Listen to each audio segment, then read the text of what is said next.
4 dekada më parë, një ngjarje e rrallë kulturore e shpirtërore shënoi një moment të rëndësishëm në historinë e kombit shqiptar, përkthimi i parë i Kuranit në gjuhën shqipe. Me këtë rast, Kryesia e Bashkësisë Islame të Kosovës organizoi akademi solemne kushtuar 40 vjetorit të botimit në gjuhën shqipe të Kuranit fisnik. Në këtë përvjetor nuk kujtohet vetëm vepra, por edhe njeriu pasaj. Përkthyesi i Kuranit kujtohet me respekt të thellë nga ata që e njohen nga afër, njerëzit që ishin pranë tij gjatë viteve të përkthimit dhe më pas. Mund të them me gojën plot se mburrëm me atë që kam qenë bashkëpunëtori numër 1 i profesor Fetiut në përkthimin e Kuranit komplet në gjuhën shqipe, që ne vetëm mund të mburremi, jo vetëm për atë se ka bën një njeri akademik, por edhe se ka qenë zonës i medreses Alaudin këtu në Prishtinë. Nuk ka qenë lehtë, sepse bëhet fjalë për kelamullah, fjalën e Zotit, e kësaj pune nuk jap të drejtën gjithkush të mirret me të, por ata që kanë bazën e vërtet, si në aspektin fetar, por edhe shkencor. Është një datë jashtëzakonisht e veçantë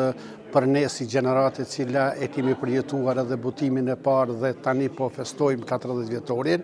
duke marrë parasysh që ne si gjenerat pikërisht në atë moshë, në atë kohë kur u botua për herë të parë Kurani, kishim kaluar fazën e studimeve duke qenë student të profesor Fetiut dhe gjatë gjithë kohës kur profesor Fetiu ishte në vlugën më të madh të përkthimit të Kuranit, ndante me ne, me studentët, përvojën e tij dhe gjithë sfidat me të cilët ballafaqohej ai. Dhe në fund e pam rezultatin në fund me 1985 pam edhe përkthimin e plot të Kuranit në gjuhën shqipe, që për ne si gjenerat e cila sapo kishim diplomuar nga bankat e Fakultetit të Filologjisë, kishim në dorë një përkthim me të cilin mund të merreshim edhe me studime të mëtejshme, pata fatin që ta kem edhe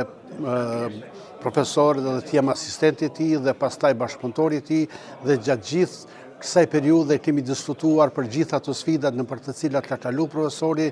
Unë mund t'ju them pa hezitim se ai ka qenë një pritje e madhe, ka qenë një gëzim i madh, jo vetëm për çarqet fetare, besimtare të shumë, por edhe për kulturën përgjithësi, kulturën shqiptare. Unë marr mend që në atë kohë të gjitha gazetat tona janë marrë me këtë punë të vyrë të profesorit Feti, por ka pas edhe jashtë Kosovës, domethënë ka shkruar, nëse marr mend mirë Nini Beogradit, kanë shkruar gazetat Islami Sarajevo, Proporodi, Zemzemi, ka shkruar sipas raportet që ka dërguar Muhamet Mufaku, profesori nderuar në bota arabe, kështu që vërtet ajo ka qenë për neve, ka qenë një shiharet shumë i mirë. Besimtarët e kanë pranuar me ngrohtësi dhe nuk ka pas vitrinë, edhe ata që s'kan marrë, edhe ata që s'kan pas libra, që nuk e ka ble ekzemplarën e Kuranit për ta vendosur në vitrinën e shtëpisë së tij modeste, kujtoj që është botuar në një ekzemplar mbi apo ka 10.000 kopje, kështu që ajo e ka sjell një gëzim, një shiharet shumë të madh për kohën. Ky përkthim për mua ka kuptim përveç aspektit fetar, përveç aspektit kulturor, përveç aspektit tjetër ka edhe një karakter të anës thjesht gjuhësore. Për çka ne profesorin, doktorin, akademikun dhe mikun tem të nderuar e kisha përgëzue, i kisha urue shëndet mirë dhe jam i sigurt që ai nuk do të ndalet. 40 vite më vonë, kjo vepër mbetet një kurthemel i kulturës sonë kombëtare, një ndërmarrje e cila i hapi rrugë studimeve në gjuhën shqipe. Nga koha kur është përkthyer, pra nga viti 85 e këndej, ndikimi i Kuranit në jetën e besimtarëve, po edhe në vlerat kulturore ka qenë evident, dhe ne sot mund të flasim për një njohje më të mirë të vlerave të Kuranit edhe në gjuhën shqipe, kështu që ajo padyshim ka ndikuar pastaj edhe në jetën e besimtarëve, por ka ndikuar edhe në vlerat kulturore që janë prodhuar, duke përfshirë madje edhe motivet edhe artistike që gjithmonë janë pjesë, si më thonë, këtyre ndikimeve që vinë. Kështu që po, padyshim që është një variant shumë e madhe, por numri i madh pastaj i përkthimeve padyshim e ka begatuar dhe ne sot mund të flasim edhe për pasuritë ndryshme leksikore nga një përkthim te tjetri, hapen diskutime për saktësinë e përkthimit, për elokiencën e përkthyesve kështu me radhë, kështu që e gjitha kjo ka zhvilluar pastaj edhe një debat kulturor dhe gjuhësor, pra dhe filologjik në kulturën tonë. Ndikimi i jashtëzakonshëm, mundësia që të lexohet Kurani në gjuhën shqipe, mendoj se paraqet një prej kontributeve më të mëdha,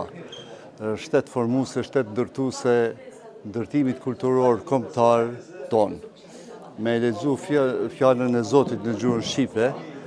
do të thotë me pasuru kombin ton me udhëzimet më të drejta, më fisnike, më të plota, me udhëzimet për cilat aq shumë kemi nevojë si një popull i cili ka dalë prej mijë vjeçarëve të okupimit dhe të sundimit, pra një popull i cili e ka shiju lirinë vetëm në vitet e fundit. Sigurisht për aspektin e këtij shkencor flasin ata që janë larg më të ditur se unë, por unë si një nxënëse, për cilit i kam 30 vite që kam mësuar shkronjat e para në gjuhën arabe, kam mundësinë të them diçka për zemrën e tij të madhe, modestinë dhe urtësinë nga e cila kam përfituar në çdo moment kur jam takuar me të dhe në çdo minut kohe që kam kaluar me të. Gjithsesi puna e tij është frymëzim për ne, por është edhe përgjegjësi për të vazhduar rrugën e tij në frymën e një studimi të thelluar të islamit tradicional në treva shqiporëse, për cilat ka akoma shumë për të bërë. Akademik Fethi Mehdiu ndihet i lumtur që pas 4 dekadash e pa këtë ditë të vlerësimit. Me mirënjohje, ai falenderon të gjithë ata që e kanë çmuar, përkrahur dhe vlerësuar në këtë rrugtim të gjatë. Unë veten e ndi shumë të kënaqur, e ndi të lumtur.